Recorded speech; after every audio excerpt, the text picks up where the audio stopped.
பஞ்சமே இல்லை. எங்கே போனாலும் தண்ணி இருக்கும். டைம் வந்து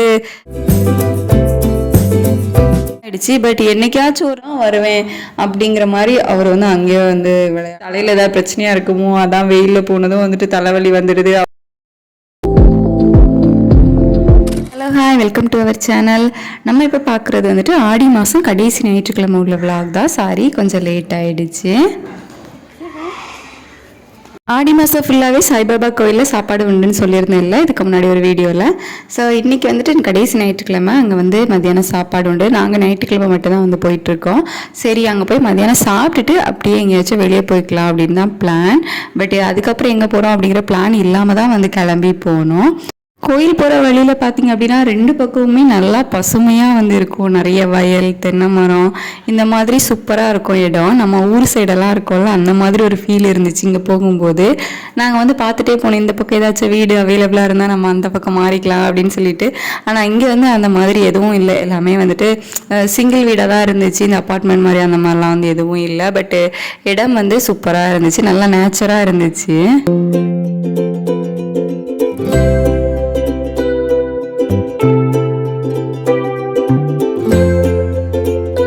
நாங்கள் போகும்போது சாய்பாபா கோவிலில் சாப்பாடு வைக்கவே ஆரம்பிச்சிட்டாங்க. நாங்கள் ஒரு 1 o'clock போல் போயிருந்தோம். எப்போ பூஜை, எப்போ வந்து சாப்பாடு வைக்க ஸ்டார்ட் பண்ணுவாங்க எதுவுமே வந்து தெரியலை. ஏன்னா நமக்கு ஹிந்தி வேறு எல்லாரும் பேசுவாங்களா, யார்கிட்ட போய் கேட்குறது அப்படிங்கிறதெல்லாம் வந்து எனக்கு தெரியலை. ஸோ நாங்கள் பாட்டுக்கு போயிட்டு சாமி கும்பிட்டுட்டு அப்புறம் டைரெக்டாக போய் சாப்பிட போயிட்டோம். கோயில் சாப்பாடு அப்படின்னாலே வந்து அது டேஸ்ட்டு தனியாக தான் இருக்குது. அது நம்ம ஊர்லேயே இருந்தாலும் சரி, வெளியூரில் இருந்தாலும் சரி.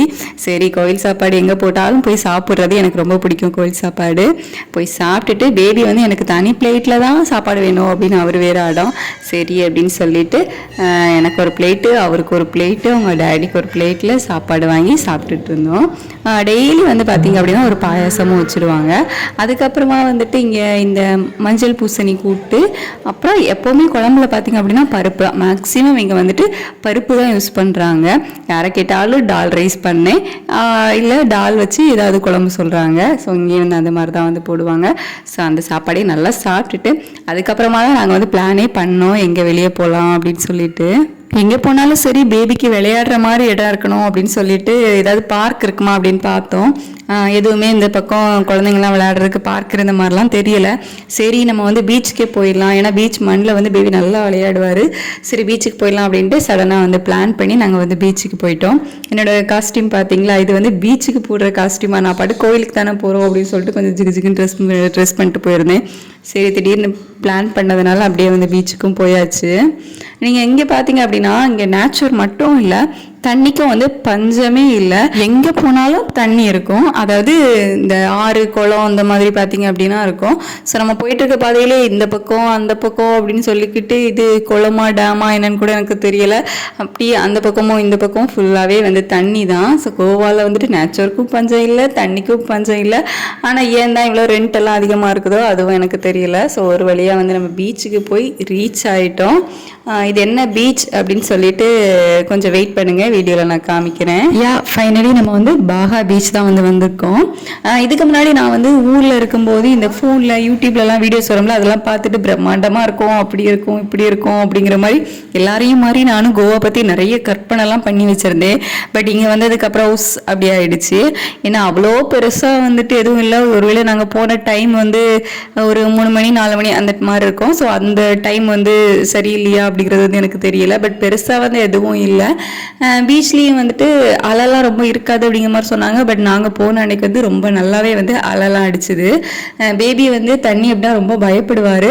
நானும் வந்து தண்ணியில் போக மாட்டான் அப்படின்னு நினச்சேன். பட் அவன் போனால் ஃபஸ்ட்டு வந்து பயப்படலை. தண்ணியில் போயிட்டு கால் நனைக்கிறதுக்கு எல்லாம் அவங்க அப்பா கூட போய் கையை பிடிச்சிட்டு நின்னார். அதுக்கப்புறமா தான் ஒரு சம்பவம் நடந்துச்சு. அந்த சம்பவம் என்ன அப்படின்னும் நீங்கள் வீடியோவில் பார்ப்பீங்க.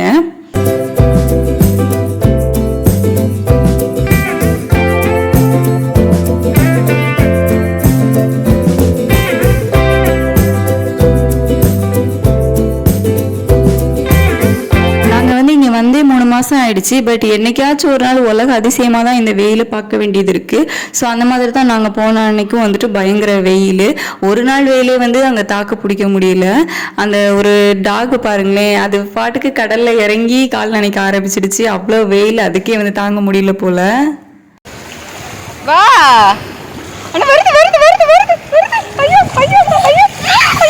நான் சொன்ன சம்பவம் வந்துட்டு இப்போ பார்த்தீங்கல்ல, அதுதான் உலக அதிசயமாக இன்றைக்கி தான் வந்து இறங்கி கடலில் கால் நினச்சிட்டு ரிட்டன் தான் போனால், அதுக்கடையில் இங்கேருந்து ஒரு அலை போயிட்டு அவனை சுற்றி கீழே தள்ளிடுச்சு போச்சுது. அதுக்கப்புறம் அவ்வளோதான், அவங்க அப்பாவை தூக்கி வச்சுக்கிட்டே தான் இருக்க சொன்னால், நான் கீழவே இறங்க மாட்டேன், நீங்கள் என்ன பண்ணணுமோ பண்ணிக்கோங்க, நான் வந்து என்ன தூக்கி வச்சுக்கோங்க அப்படிங்கிற மாதிரி அவங்க அப்பாவை தூக்கி வச்சுக்கவே சொல்லிக்கிட்டு பயந்துக்கிட்டு அப்படியே இருந்துட்டான். அந்த கடலை விட்டு நாங்கள் வெளியே அந்த பீச்சுக்கு மண்ணுக்கு போகிற வரைக்கும் அவர் வந்து இறங்கவே இல்லை. அங்கே இதில் வந்து ஒன்று சொல்லியே ஆகணும், அதில் ஒரு கேங்கில் ஒரு வயசான ஒருத்தங்க வந்துட்டு சூப்பராக டான்ஸ் ஆடுவாங்க. ஃபோட்டோவுக்கு தான் போஸ்ட் கொடுக்குறாங்க, ஃபோட்டோவாக ரீல்ஸானு எனக்கு தெரியல, பட் செம்மையாக வந்து என்ஜாய் பண்ணாங்க. உங்களுக்கு இதில் வந்து நான் கொஞ்சம் தான் காமிச்சிருப்பேன். அதெல்லாம் பார்க்கும்போது ஹாப்பியாக தான் இருந்துச்சு. நமக்கு இந்த வயசுலேயே வந்து என்ஜாய் பண்ண முடியல இப்படியெல்லாம், பட் அவங்கள பார்க்கும்போது அது வந்து ஒரு தனி ஹாப்பியாக இருந்துச்சு. என்ஜாய் பண்ணுறதுக்கு வயசு ஒரு தடை இல்லை அப்படிங்கிற மாதிரி நல்லா இருந்துச்சு. பேச்சுலர்ஸ் கூட வந்திருப்பாங்க போல், ஃபேமிலி வரல, ஜென்ட்ஸ் தான் வந்திருந்தாங்க. ஸோ அதனால் கூட என்ஜாய் பண்ணியிருக்கலாம். அதுக்கப்புறமா இங்கே பார்த்தீங்க அப்படின்னா கிங்ஃபிஷர், அதாவது ட்ரிங்க்ஸ்க்கு வந்து பஞ்சமே இருக்காது, எங்கே பார்த்தாலும் வந்து ட்ரிங்க்ஸ் அவைலபிளாக இருக்குது. சின்ன கடையில் கூட வந்து சின்ன பாட்டிலில் அப்படி வந்து அவைலபிளாக தான் இருக்குது. பட் ஆனால் நம்ம ஊரில், அதாவது நம்ம தமிழ்நாட்டிலலாம் வந்துட்டு ட்ரிங்க்ஸ் அடிச்சுட்டாங்க, இங்கேயா வந்து மட்டையாகியெல்லாம் இருப்பாங்கல்ல, கீழே விழுந்து கிடப்பாங்க. ஸோ அந்த மாதிரிலாம் வந்து இங்கே எதுவுமே வந்து பார்க்க முடியறதில்ல, ரேராக தான் வந்து இருக்குது. மற்றபடி மேக்ஸிமம் அந்த மாதிரி இங்கே யாருமே இல்லை. அதாவது குடிச்சிட்டு தள்ளாடுறது, கீழே விழுந்து கிடக்கிறது, சண்டை போடுறது, இந்த மாதிரிலாம் வந்து இல்லை. ஒருவேளை இங்கே உள்ளது வந்து அவ்வளோ பவராக இல்லையா என்ன அப்படிங்கிறதெல்லாம் வந்து எனக்கு தெரியல. பட் இங்கே வந்துட்டு அந்த மாதிரி எதுவும் வந்து இல்லை. அப்புறமா பேபியை விளையாடுறதுக்காக, அதாவது இந்த மண்ணில் விளையாடணும், பட் அந்த தண்ணி பக்கத்தில், அதாவது கடல் பக்கத்தில் வந்து விளையாட மாட்டார். ஸோ அவரை வந்து தனியாக அந்த கடல் ஓரமாக வந்து கூட்டிகிட்டு வந்தோம். அங்கே கொஞ்சம் மணல் இருந்துச்சு, அங்கே விளையாடு அப்படின்னு சொல்லிட்டு, அதுக்கப்புறமா அவருக்கு ஜாலி வந்துடுச்சு. அந்த மண்ணை பார்த்ததும் ஆட்டோமேட்டிக்காக அந்த மண்ணில் உட்காந்து விளையாட ஆரம்பிச்சிட்டாரு. வெயில் பார்த்தீங்க அப்படின்னா பட்டையை கிளப்புது, பயங்கரமான வெயில். வீட்டுக்கு போகலாம் அப்படின்னு சொன்னாலும் கேட்கவே இல்லை. நான் வந்து விளையாடிக்கிட்டு தான் வருவேன் அப்படிங்கிற மாதிரி அவர் வந்து அங்கேயே வந்து விளையாட ஆரம்பிச்சிட்டாரு அவங்க அப்பா கூட சேர்ந்துட்டு. அவங்க ரெண்டு பேருக்கும் ஒன்றும் செய்யலை வெயில். பட் வந்துட்டு எனக்கு வெயில் வந்து சுத்தமாக செட் ஆகாது. அது என்னன்னே தெரியல, எனக்கு முன்னாடியிலேருந்தே அப்படிதான். வெயிலில் போயிட்டேன் அப்படின்னாலே எனக்கு உடனே தலைவலி வந்துடும். என்ன மாதிரி யாராவது இருந்தீங்க அப்படின்னா வந்து சொல்லுங்க, இல்லை எனக்கு தான் அப்படியா அப்படிங்கிறது வந்து தெரியல.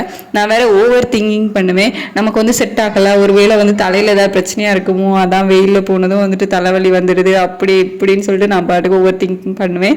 பட் ஹாஸ்பிட்டல் போகிறதுக்கும் பயம். ஏன்னா அங்கே போயிட்டு அவங்க ஸ்கேன் எடுத்துட்டு ஏதாச்சும் சொல்லிட்டாங்க அப்படின்னா அது வேற பயம். அதனால அதுவும் பண்ண மாட்டேன். ஆனால் இந்த ஓவர் திங்க் பண்ணுறதும் வந்து என்னை விட்டு போகிறதும் இல்லை. என்னால் வந்துட்டு கண்ணு முழிச்சு கூட அந்த வெயிலை வந்து டைரெக்டாக என்னால் பார்க்கவே முடியாது. அப்படியே ஒரு மாதிரி வந்து கிளார் ஆகும், கண்ணே தெரியாத அளவுக்கு வந்து ஆகிடும். ஸோ எப்படியோ கஷ்டப்பட்டு எடுத்து அந்த வெயிலுக்கு ஆப்போசிட்டாக அந்த மாதிரிலாம் கொஞ்சம் நேரம் உட்காந்து பார்த்தேன். ஃபைனலாக என்னால் முடியல அப்படின்னு சொல்லிட்டு கிளம்பிட்டோம் அங்கேருந்து. பீச்சுக்கு வெளியே வந்தோம் அப்படின்னா அங்கே வந்து ஒரு பெரிய ஆறு போகுது. அங்கே வந்துட்டு போட்டிங் எல்லாமே வந்து இருக்குது. நமக்கு அந்த பாகா பீச்சில் கூட இருக்குது அப்படின்னு சொன்னாங்க. அப்புறம் அந்த பேராஷூட்லாம் பறப்பாங்கல்ல, ஸோ அதெல்லாம் கூட இருக்குதான். இதுக்கு முன்னாடி ஒரு டைம் ஹஸ்பண்ட் வந்து தனியாக வந்திருந்தாங்களாம். அப்போ இந்த மாதிரி பேராஷூட்டில் வந்துட்டு நிறைய பேர் பறந்துட்டு இருந்தாங்க அப்படின்லாம் வந்து சொன்னாங்க. பட் இப்போ நாங்கள் போன டைமிங் எதுவும் சரியில்லையா என்னன்னு தெரில. அந்த டைம் வந்து அந்த மாதிரி எதுவுமே இல்லை. இந்த பீச்சுக்கு சைடில் மட்டும் அந்த கொடை மாதிரி வச்சு அதில் மட்டும் நிறைய பேர் ரவுண்டாக உட்காந்துருந்தாங்க, அவ்வளோதான். மற்றபடி வெயில் வேற பட்டையை கிளப்பினதுனால ரொம்ப க்ரௌடெல்லாம் வந்து இல்லை, ஃப்ரீயாக தான் இருந்துச்சு. அப்படியே நாங்கள் வந்து வர வழியில் பார்த்தீங்க அப்படின்னா ஏதாச்சும் ஒரு கோவில் பார்த்தோம். அது ஹிந்து கோவில் தான், பட் அது என்ன சாமி அதெல்லாம் வந்து எங்களுக்கு தெரியல. பட் நல்லா க்ரௌடாக இருந்துச்சு. சரி போய் பார்க்கலாம் அப்படின்னு சொல்லிட்டு சடனாக பிளான் பண்ணி அப்படியே வந்து அந்த கோவிலுக்குள்ளே பைக்கை விட்டுட்டாங்க. சரி போய் பார்த்துட்டு என்ன சாமி, என்ன ஏன் இவ்வளோ கூட்டமாக இருக்குது, என்ன ஃபங்க்ஷன் அப்படின்ட்டு நம்மளும் தெரிஞ்சுக்கலாம், எதுவுமே தெரியாமல் இருக்கிறதுக்கு தெரிஞ்சுக்கலாம் அப்படின்னு சொல்லிக்கிட்டு உள்ளே போனோம். இங்கே வந்துட்டு பெரிய பெரிய கோவில் அப்படின்னாலும் ரொம்ப சிம்பிளாக தான் இருக்குது. நம்ம ஊர்லலாம் பெரிய கோவில் அப்படின்னா வந்து ரொம்ப பெருசாக பிரம்மாண்டமாக இருக்கும். பட் இங்கே அப்படி இல்லை, கோவில் எல்லாமே வந்து ரொம்ப சிம்பிளாக தான் இருக்குது.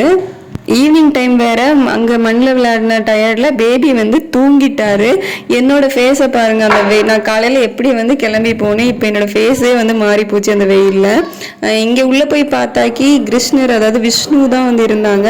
அதே பார்த்தீங்க அப்படின்னா நிறைய வந்து இருந்துச்சு, ஒரு 2-3 இடத்துல அந்த விஷ்ணு அது வந்துட்டு நிறைய பேர் உண்டாமே. ஸோ அந்த மாதிரிலாம் எதோ இல்லாமல் சொன்னாங்க. எனக்கு வந்து அவ்வளோ டீட்டெயிலெல்லாம் தெரியாது. அந்த மாதிரி நிறைய சாமி வந்து இருந்துச்சு அங்கே.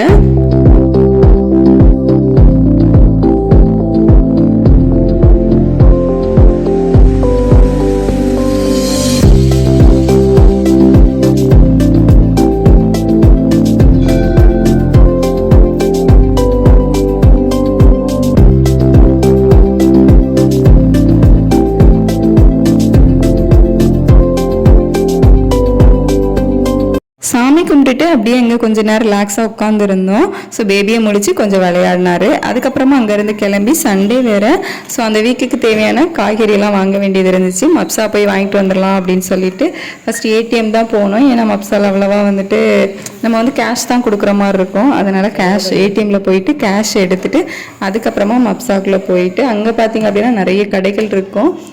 கொஞ்சம் சீப்பாகவே இருக்கும் ரேட் எல்லாமே. ஸோ காய்கறிகள் எல்லாமே வந்துட்டு நிறைய வாங்கிக்கலாம். நான் வந்து ட்ரெஸ் எல்லாம் வந்து நிறைய இருந்துச்சு, பட் ட்ரெஸ் எதுவுமே எடுக்கல. பேபிக்கு கொஞ்சம் ஃப்ரூட்ஸ், அதுக்கப்புறமா அந்த வீக்குக்கு தேவையான வெஜிடபிள்ஸ் மட்டும் வாங்கிக்கிட்டேன். மத்தியானம் பார்த்தீங்களா எப்படி வெயில் அடிச்சுது. வெயில் வந்து அப்படி போட்டு தெளிச்சு. இப்போ பார்த்தீங்கன்னா மழை பெஞ்சிட்டு இருக்குது. ஸோ இப்படி தான் வந்து இங்கே கிளைமேட் இருக்குது. வெயில் அடிக்குது அப்படின்னு சொல்லிட்டு நம்பி நம்ம வந்து துணி துவைச்சு காய போட முடியறதில்ல. ஒரு 1 ஹவருக்குள்ளே வந்து அப்படியே தலைகீழாக கிளைமேட் வந்து சேஞ்ச் ஆகி மழை வந்து கொட்ட ஆரம்பிச்சிடுது. ஸோ அப்படி தான் வந்து அன்றைக்கி மழை பெஞ்சிடுச்சு. ரெயின் கோட் வந்து பேபிக்கு எப்போவுமே வந்து நான் வச்சுருப்பேன். ஸோ அவனுக்கு வந்துட்டு ரெயின் கோட்டை மாட்டி விட்டுட்டு அப்படியே உள்ளே போய் தேவையான பொருளும் வாங்கிட்டு நாங்கள் கிளம்பிட்டோம். நெக்ஸ்ட் வீடியோவில் பார்க்கலாம்.